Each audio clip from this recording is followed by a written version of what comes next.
नवरा निखिल आणि मुलगी कोमल यांच्या नजरा चुकवून संध्या जो नजरभेटीचा खेळ खेळत होती तो कितपत सुरक्षित होता. ती सावरली की संसारच मोडला.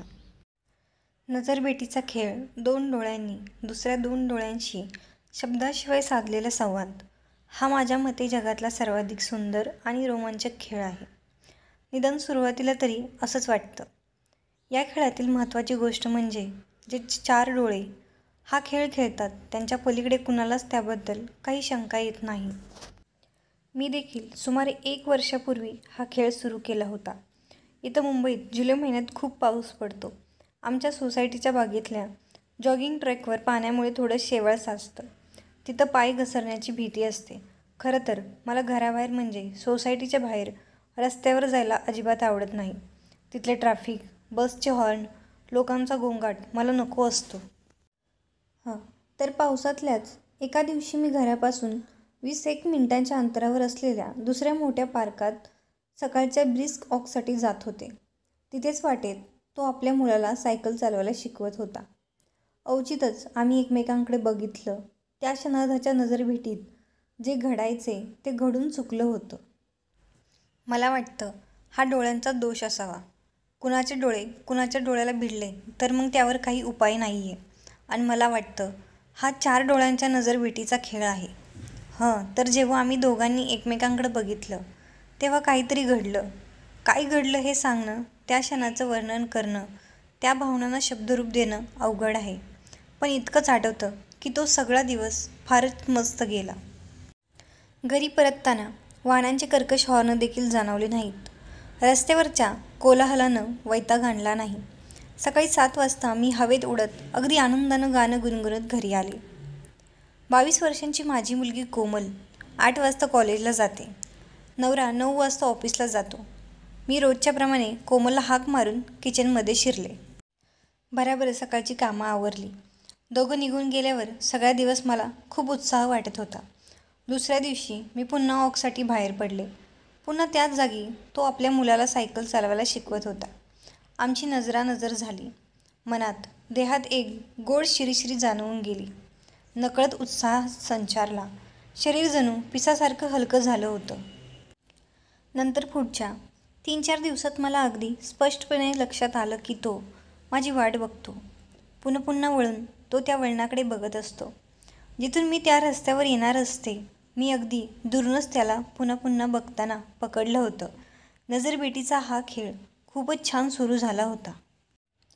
दोघंही खेळाडू उत्सुकतेने सकाळची वाट बघत असायचे. संडेला मी कधीच सकाळचा वॉक घेत नव्हते. त्या दिवशी माझा ब्रेक असायचा. आज मी संडेला बाहेर पडले. तसं दचकून निखिलनं विचारलं, अगं कुठं निघालीस? फिरायला, मी उत्तरले. पण आज तर रविवार आहे. आता झोप उघडलीच आहे तर जाऊन येते. तुम्ही अजून पडून राहा, मी आलेच. म्हणत मी सरळ बाहेरचा रस्ता गाठला. बघितलं तर तो तिथंच होता. आज त्याचा मुलगा बरोबर नव्हता. बहुधा झोपला असावा रविवार म्हणून. पण आज तो त्याच्या पत्नीसोबत होता. मुद्दाम लक्षपूर्वक मी त्याच्या पत्नीकडे बघितलं. छान होती ती, सुंदर आणि स्मार्ट. मला आवडली.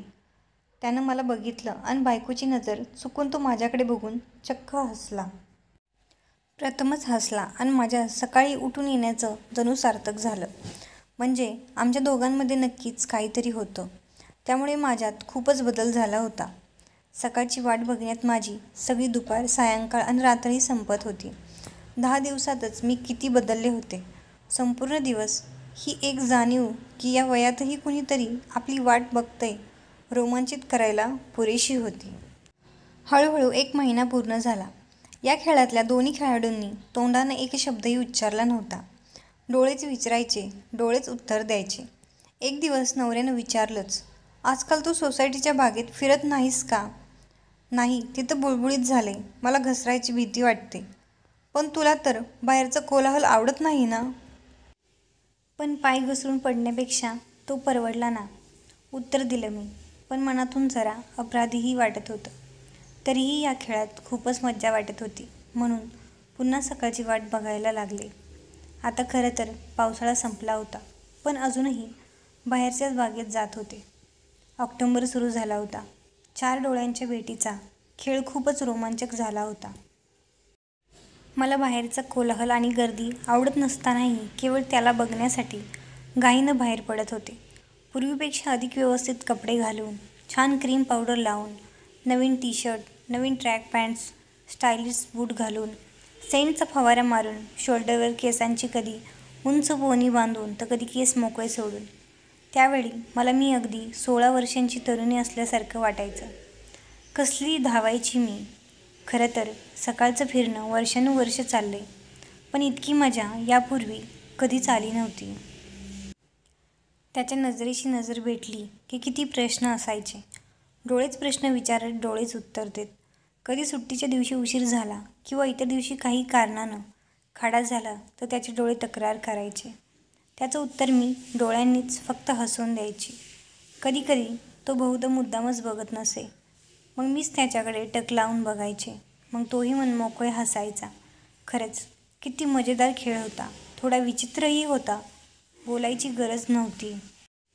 सकाळी एकदा बघितलं की संपूर्ण दिवस मी एका अनामिक आकर्षणात गुरफटलेली असायची. मला मग कुणाचा, कशाचा रागही येत नसे की विनाकारण चिडचिडही होत नसे. अगदी प्रसन्न मुद्रेनं शांतपणे मी माझी घरातली कामं आटोपत असे.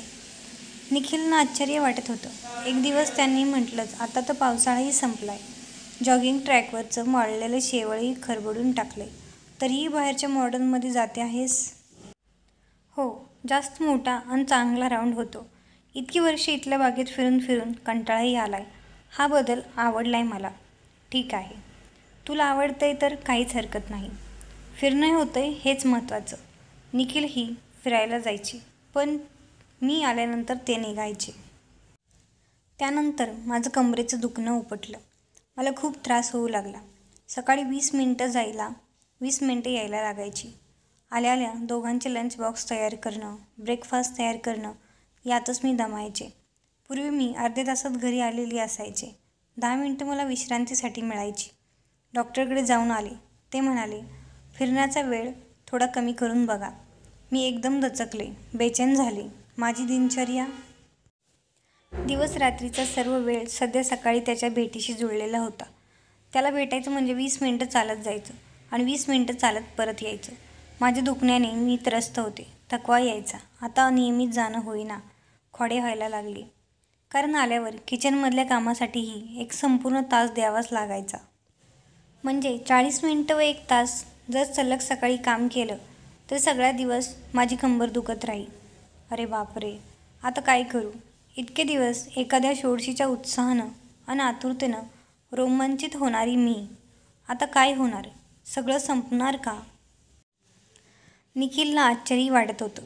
ते थोडे वैतागलेही होते. मला समजावत होते, अगं इतकी वर्षे इतकं ऑग घेत होतीस ना, तर आता सकाळचं फिरणं बंद करून संध्याकाळी फिरायला जात जा. सकाळची कामं जास्त असतात, ती तर टाळता येणार नाहीत. म्हणून आपणच तोडगा काढायचा. सायंकाळी कामं कमी असतात, त्यामुळे तुझ्यावर ताण येणार नाही. तब्येतीला थोडा आराम पडेल. डॉक्टरांनीही हेच सांगितलं, पण मला ते पटेना. फार विचित्र मनस्थितीत होते मी.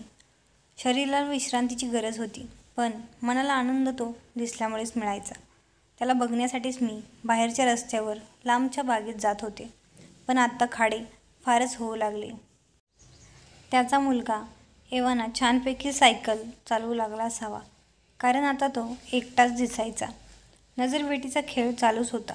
माझ्या तब्येतीची काळजी न करता मी बाहेर जातच होते. 1 जानेवारीच्या सकाळी पहिल्यांदा त्यानं माझ्या जवळून जाताना हॅपी न्यू इयर म्हटलं. मीही आपली स्पीड करून थँक्यू टू यू म्हटलं. इतक्या दिवसांच्या या आमच्या नजरभेटीच्या खेळात प्रथमच शब्दांचा वापर झाला. मनमयूर आनंदानं थुईथुई नाचायला लागलं. आता माझी कंबर जास्त दुखत असली तरी मी कोमल आणि निखिलपासून स्वतःचं दुखणं लपवत होते. ती दोघं घराबाहेर पडली की दुखणारी कंबर शेकत सगळा दिवस लोळून काढायचे. कमरेला बेल्ट बांधून असायचे, पण कितीही लपवलं तरी वेदना चेहऱ्यावर उमटायच्या. लेकीच्या लक्षात यायचं. मग ती कधी प्रेमानं, कधी दटावून म्हणायची, मॉम नको त्रास करून घेऊस. डॉक्टरांनी नको म्हटलंय ना. संध्याकाळचं वॉक घेत जा, सकाळचं फिरणं बंद कर. पण मी ऐकत नव्हते, कारण मी जगातल्या सगळ्यात आकर्षक आणि रोमांचक खेळातील खेळाडू होते. मे महिना सुरू झाला अन माझ्या जीवाची घालमेल वाढली. मे महिन्यात मी नेहमी सायंकाळी फिरायला जायची. उन्हाळा, उकाडा मला अजिबात सहन होत नाही. 8-10 दिवस कशीबशी मी गेले. मुंबईतल्या चिपचिप्या उन्हाळ्यात सकाळीच इतकी घामाघूम होऊन जायची, फार थकलेली. आल्या आल्या लिंबूपाणी ढसकल्यावर खरं तर जागच उठू नये असं वाटायचं. पण सकाळची कामं वाट बघत असायची. उठावंच लागायचं. या उन्हाळ्यानं तर माझ्या मनाचा अगदी अंतच पाहिला. यावेळचा उन्हाळा तर या 4 डोळ्यांच्या खेळातला महत्त्वाचा टप्पा होऊन आला. कितीही प्रयत्न केला तरी मी उन्हाळ्यात रोज नियमित फिरायला जाऊ शकले नाही. सुट्टीच्या दिवशी आवर्जून जायचे, कारण घरी परतल्यावर स्वयंपाकघरात शिरण्याची घाई नसे. त्याला बघण्याचा मोह अनावर होता. पण उन्हाळा अन काहिली त्यावर मात करत होती. घाम पुसता पुसता जीव नकोसा व्हायचा. त्याला बघून आल्यावर ठरवायचे की आता नाही जाणार. उकाडा सहन होत नाही. मी कुणी 16 वर्षाची तरुणी आहे का, जी प्रियकरासाठी वेडीपिशी होते. नवरा आहे, मोठ्या वयाची मुलगी आहे. अरे, मी एक संसारी, मॅच्युअर स्त्री आहे. मी कशाला त्याला भेटायला धावत जावं? आणि इतक्या महिन्यात नेमकं मिळवलं काय? मला काहीही त्याच्याशी अफेअर करायचं नाही आहे की पुढे संबंध वाढवायचे नाही आहेत. जे झालं ते पुरे झालं. ही बाब इतकी महत्त्वाची नाही आहे. उन्हाळा वाढत होता. माझी अक्कल ठिकाण्यावर येत होती. सगळा उत्साह, रोमांच सगळंच संपल्यात जमा होतं. उन्हाळा, कंबरेचं दुखणं आणि घरकाम या त्रयीनं मला या खेळात पराभूत केलं होतं. मनातून अजूनही त्या पार्कात जावंसं वाटायचं, पण प्रत्यक्षात ते जमणं शक्य नाही हेही समजत होतं. खरं तर मनात, हृदयात खळकन काहीतरी फुटलं होतं. पण मग स्वतःचीच समजून घातली की ठीक आहे, जीवन आहे असं चालायचंच. होतं असं कधी कधी. हे वय, ही वेळ, या जबाबदाऱ्या खरं तर या खेळामध्ये नसाव्यात, पण माझ्यावर त्या आहेत. नजरभेटीच्या या खेळात मी आपला पराभव मान्य केला होता. ओढ लागली संगतीची, नजरभेटीच्या गमतीची. ही ओढ आता आयुष्यातून मी पुसून टाकली होती. पूर्वीप्रमाणेच आपल्या सोसायटीच्या गार्डनमध्ये सायंकाळी फिरायला जायला लागले होते.